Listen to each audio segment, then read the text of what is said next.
บายดีบรรยากาศยามเช้าทุกคนอยู่ที่บ้านเบาเสียงเนาะอากาศวันนี้ก็ยินน้ำเลยอากาศวันนี้ก็ควันไฟไล่เนาะนี่ก็คือวันที่13 เดือน 4เนาะเป็นคือวัน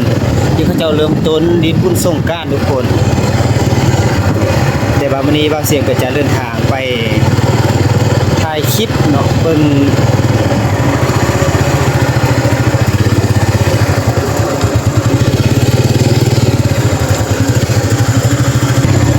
เบิ่งผู้สาวไปเสื้อบาททุกคนเบิ่งผู้สาวไปเสื้อบาทเนาะ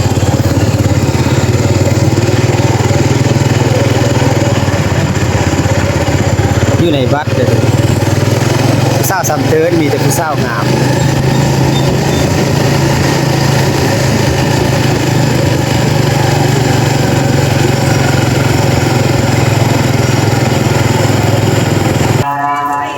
มื้อนี้ก็เป็นมือเริ่มต้นบุญสงกรานต์เนาะชาวเมืองซำไตหรือว่าชาวบ้านพันสะบั้นบ้านเบาเสียงทุกคนมาเสื้อบาทญาตินามไปชมเบิ่งบรรยากาศโอ้มาหลายเด้อ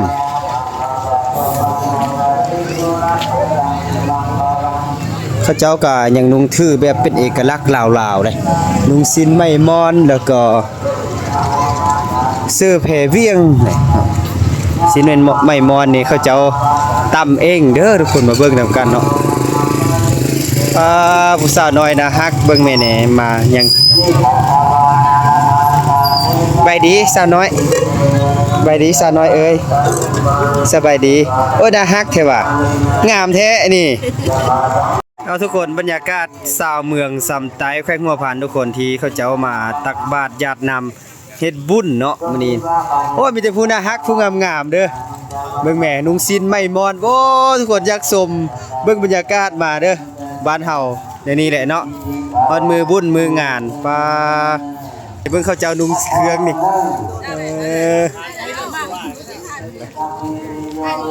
งามเนาะผู้เหลือก็งามน่าฮัก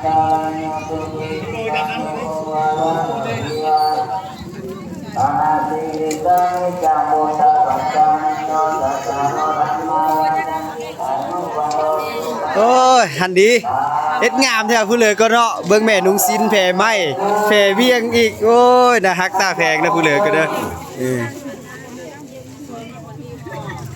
โอ้เห็นสาวหมอนแล้วมีนะโอ้งามพิเศษเลยสาวหมอนเลยเอ้ยมื้อนี้งามพิเศษเนาะมื้อนี้เนาะ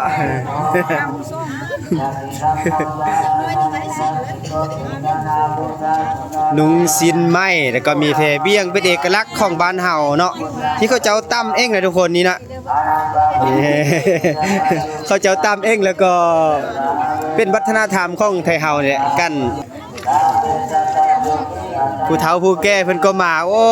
เบิ่งแม่เฒ่าเพิ่นก็ยังนุ่งสิ้นไม้แพเบี้ยงนี่ที่นี่เนาะนี่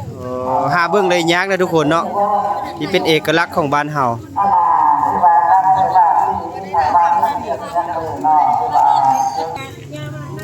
ผู้ชายก็เสื้อแพเบี้ยงเนาะผู้แพเบี้ยงงามว่าผู้บ่าวก็เสื้อแพเบี้ยงป่ะใช่แท้แพเบี้ยงนี่อันผู้สาวตำเหรอวะหรือว่าจุน้องตำเองโอ้อันนี้มันเมียตำโอ้ยคิดว่าชุดเจ้าตำเองซะดอกเอาเมียได้เป็นบ่มานำเมียเนาะมาบัดมาบาผู้เบาโสดเด้อลีลายรักษาวัฒนธรรมได้ดีเนาะผู้บ่าวบ้านเฮาก็ซื้อแพเบี้ยงนี่ราคาแพงบ่พี่น้องราคาแพงบ่นี่จักแสน600,000 พันบาทเนาะถ้าเทียบเป็นเงินไทยพันบาทเนาะนี่โอ้งามถ้าผู้ใดอยากซื้อไปตอนผู้สาวนี่ซื้ออยู่กันเลยเข้าค่ายอยู่กันเลยขายอยู่ห้านสิ้นมีป่ะมีค่ายจำหน่ายตลอดอ๋อดีไล่เนาะสมเสยเนาะที่รักษาวัฒนธรรมได้ดีเนาะผู้สาวก็งามผู้บ่าวก็หล่อเป็นพิเศษในมื้อนี้เนาะบ่าวเสียงก็มีโอกาสได้มาท้ายถามเฮือน FC ได้เบิ่งผู้สาวน้อยมาทางนี้เนี่ยยิ้มเบิ้นๆเด้อผู้สาวน้อยเนาะมื้อนี้นี่ดีใจแฮงที่ได้แต่งตัวมาตักบาตร มีแต่ผู้นะฮักสาวสำเตอนี่เนาะยิ้มเด้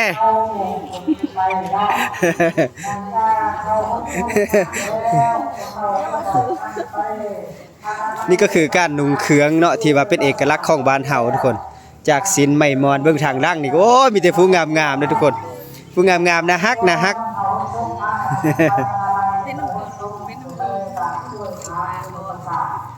นี่โอ้ผู้สาวน้อยตะเมาะตะแมะเป็นตาแพงแท้เนาะ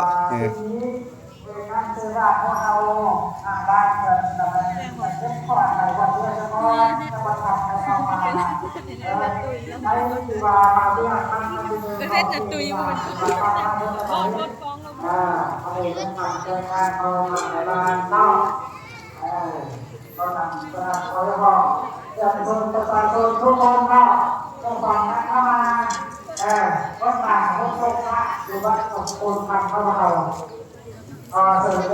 พูดแล้วก็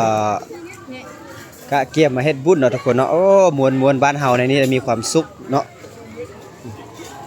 ได้คนว่าผู้บ่าวผู้สาวโอ้คักเลยทุกคนเนาะบ่เสียงกะเบิ่งบรรยากาศแบบนี้ก็มีความภูมิใจในการนุ่งทื่อเนาะนุ่งทื่อที่เป็นเอกลักษณ์ของบ้านเฮานะเขาจะมีแพเวียงแล้วก็ศิลป์ไหมมอนเนาะนี่แพเวียงนี่เขาจะตั้มเองเลยทุกคนเนาะแล้วก็ศิลป์ไหมมอนนี่แม่ศิลป์ไหมมอนนี่เขาเจ้าก็ตั้มเองเนาะแต่ละคนตั้มฮูกเป็นหมดเลยแหละ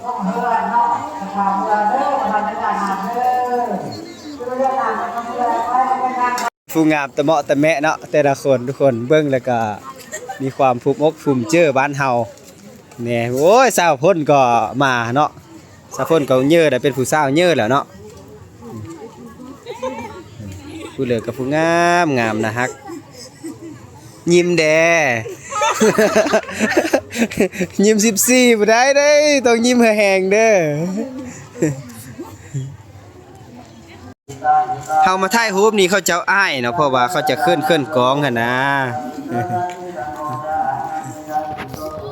โอ้ยเราสมเบิ่งสาวน้อยบ้านเฮา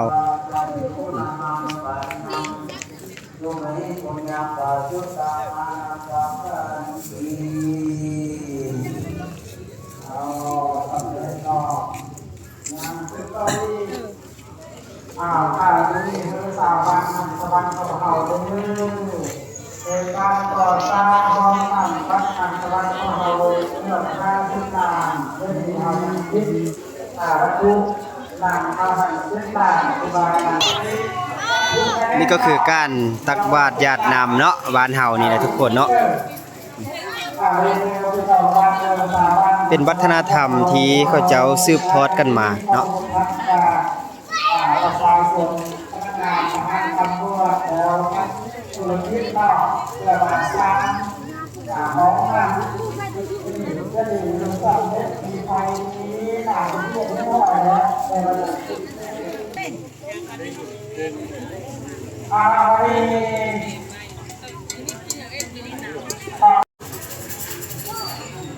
นี่ก็คือการดินบุญเนาะบ้านเฮาตักบาตรญาตินำเลยทุกคนเนาะแบบนี้แหละ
ยืนทางเลยนี่ยืนทางเลยสั่ง ไม่ได้ว่า แม่มาบอก ไม่จะมาจะมาผู้ถ่ายแรกวางลุงผู้ถ่ายมาจำว่าที่หน้าของเราเป็นสำเร็จการเวลาจะลงจะเข้าพูดไม่ได้เพราะเราไม่ได้สร้าง